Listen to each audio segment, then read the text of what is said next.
Nah oke, assalamualaikum warahmatullahi wabarakatuh. Kembali lagi bersama saya. Nah kali ini kita akan mereview Vario 125 versi 2 atau Gen 2. Nah ini Varionya.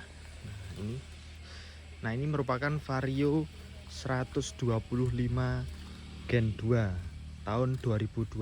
Nah kita akan mereview kelebihan ataupun kekurangan, suka duka dan sebagainya. Nah ini adalah Vario tahun 2025 Gen 2 atau yang biasa ada Vario Gen 2 LED Gen 2. Nah, apa saja perbedaannya dari Vario Gen 1? Kita akan ulas pada video ini. Tonton video ini sampai selesai. Nah, oke. Untuk hal yang pertama kita akan bahas tentang perbedaan antara Vario Gen 1 dan Gen 2 apa saja. Nah, bagian yang pertama kita lihat dari bagian atas dulu, bagian stang. Nah, ini bagian stangnya itu atau area headlamp. Nah itu berbeda antara Vario Gen 1 dan Gen 2. Nah ini untuk Vario Gen 2 ini ada pembaruan ataupun facelift.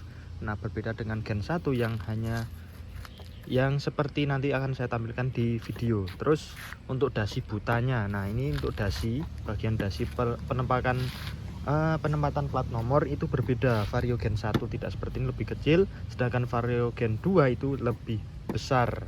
Nah untuk area yang lainnya seperti pengereman, tombol-tombol, terus bagian ini speedometer itu sama. Ini hanya di bagian kepala saja, bentuknya saja, tapi isinya sama. Terus yang kedua yaitu dari bagian bawah turun ke bawah itu ada bagian velg. Nah velgnya berbeda. Kalau Vario Gen 2 itu 125 palangnya itu Z ataupun palang yang miring-miring. Nah sedangkan di Vario 125 Gen 2 itu menggunakan palang seperti ini. Kalau anak Vario menyebutnya palang kipas. Nah velg palang kipas ini digunakan di Vario sebelumnya, generasi 1 atau Gen 1 itu di Vario 150 saja, tidak di 125. Sedangkan di Vario terbaru 125 Gen 2 itu diturunkan ke Vario 125, dari 150 diturunkan ke 125 sekarang. Berikut dengan ini disc brake-nya itu sama, turunan dari Vario 150 tahun 2018 sampai 2000 terakhir itu 2022 atau 2023. Nah untuk bagian ke atas sendiri, bagian yang berbeda dari Vario Gen 1 dan Gen 2 adalah ini soron ataupun bagian samping sayapnya ini berbeda. Vario Gen 1 ada manisan aksen di bawah, sedangkan Vario Gen 2 ditarik ke atas bagian sini, dan bodi sedikit kelihatan lebih besar di Vario Gen 2. Nah beralih ke area dashboard. Nah untuk bagian dashboard di Vario Gen 1 itu tidak ada tutupan seperti ini, dan apabila kita buka, nah itu tidak ada slot 2,1 ampere. Nah ini hanya tersedia di Vario Gen 2 dan seterusnya. Nah untuk ini kan saya ambil di tipe yang biasa ataupun tipe CBS masih menggunakan anak kunci, sedangkan untuk tipe ISS sudah menggunakan keyless ataupun tanpa kunci pakai menggunakan remote. Nah untuk Vario Gen 1 baik CBS maupun ISS itu masih menggunakan anak kunci seperti ini. Nah untuk kapasitas bagasi, bodi belakang, samping dan lain-lain itu masih sama antara Vario Gen 1 dan Gen 2. Tenaganya masih sama, terus shocknya masih sama, mesin masih sama. Nah ada satu lagi yang berbeda, itu bagian kaki-kaki. Nah ini bagian ban. Untuk Vario Gen 1 profil bannya itu 80-90 bagian depan, terus bagian belakang 80/100 90/80 bagian belakang, atau 80 belakang, 80/90. Nah untuk Vario Gen 2 itu menggunakan bagian belakang menggunakan 100/80, bagian depan menggunakan 90/80 ring 14. Nah itu yang menjadikan pembeda antara Vario Gen 1 dan Gen 2. Selebihnya itu sama, baik dari fitur, mesin, desain dan lain, khususnya tipe CBS masih sama menggunakan anak kunci. Terus peningkatan di Vario Gen 2 untuk tipe yang ISS itu sudah menggunakan remote ataupun keyless. Nah, fiturnya berbeda. Ini untuk bagian bagasi masih sama 18 liter, terus bagian bensin itu masih 5,5 liter. Untuk fitur-fitur lainnya sama, bahan sama, dan lainnya masih sama. Kali ini kita akan bahas kelebihan dari Vario 125 Gen 2. Yang pertama, panel sudah LED. Lampu-lampu sudah LED. Terus baik itu lampu utama, sen belakang, sen depan belakang, lampu rem dan lain sudah menggunakan lampu LED. Nah, itu sebuah kelebihan.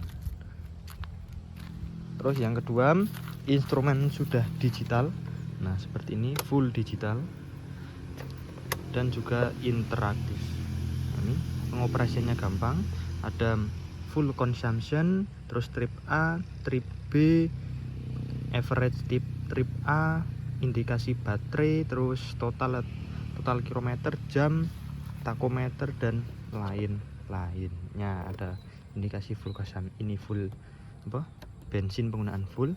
Ini lampu hazard, lampu sen kanan kiri, beam, klakson, terus ini starter, tidak ada stop, engine start stop, tapi masih oke. Pengereman bagian depan menggunakan cakram, bagian belakang masih menggunakan tromol. Nah, mesinnya 125 cc dan termasuk irit. Ini penggunaan bisa tembus sampai 50 km per liter. Ini termasuk irit. Desainnya cukup bagus menurut saya, ini ganteng. Tapi saya lebih suka desain dari Vario 125 Gen 1. Untuk desain itu selera, tapi menurut saya ini ganteng sih. Vario Gen 2 ini cukup ganteng. Bahkan bisa dibilang ganteng walaupun standaran tanpa dikasih aksesoris apapun seperti ini. Kita lihat detailnya, ganteng parah. Pokoknya ini Vario ganteng. Saya suka dengan desain Vario 125 Gen 2. Nah, sekarang kita akan bahas kekurangan dari Vario Gen 2. Yang pertama, ini hanya motor saya ataupun motor dari teman-teman pengguna Vario Gen 2. Nah, hal yang saya rasakan yang pertama, tarikan awal pada saat mesin masih dingin, kondisi masih semuanya dingin, kita nyalakan, nah terus kita gunakan, nah itu tarikannya berat banget, itu sangat berat. Apakah hanya punya saya ataupun punya kalian juga mengalami hal seperti itu? Tarikan sangat berat di bawah 30 km. Nah, kilometer per jam itu tarikannya sangat berat, baik itu di jalan yang landai ataupun jalan yang sedikit menanjak. Nah, di jalan landai saja itu terasa berat, apalagi sedikit ada tanjakan itu sangat berat. Motor tidak mau jalan. Padahal oli sudah menggunakan anjuran yaitu 1030W. Itu kan tidak terlalu kental. Nah, itu masih terasa berat. Apakah ini penyakit Gen 2 ataupun hanya punya saya? Silahkan tulis kolom pengalaman kalian di kolom komentar. Terus yang kedua, bagian setan ini tidak terlalu kencang. Nah, di bagian sini menurut saya ada minus, khususnya di motor saya ini not. Nah, ini tidak terlalu kencang untuk bagian komsir. Jika kita melewati jalan yang tidak rata seperti ini kan tidak rata. Nah, itu berbunyi berdecit. Nah, itu punya saya saja ataupun punya kalian juga seperti itu. Untuk hal lainnya saya tidak terlalu komplain karena tidak ada yang membuat saya risih, hanya itu saja di motor saya. Pertama dari komstir dan kedua tarikan awal yang terasa berat. Bahkan saya sudah panasi selama beberapa menit, 2-5 menit kadang juga masih terasa berat. Saya cari-cari solusi belum menemukan, meskipun motor saya masih standar, tapi seenggaknya kalau kita terburu-buru tidak terlalu berat. Apakah kalian ada solusi? Silahkan tulis di kolom komentar. Nah, untuk yang lainnya sip, mantap, desain bagus, bensin termasuk irit, bagasi besar, handling nyaman, posisi duduk oke, terutama desain ganteng parah. Ini yang dicari dari user Vario. Nah, mungkin cukup sekian video dari saya. Apabila ada kesalahan mohon maaf, kurang lebihnya mohon maaf. Assalamualaikum warahmatullahi wabarakatuh.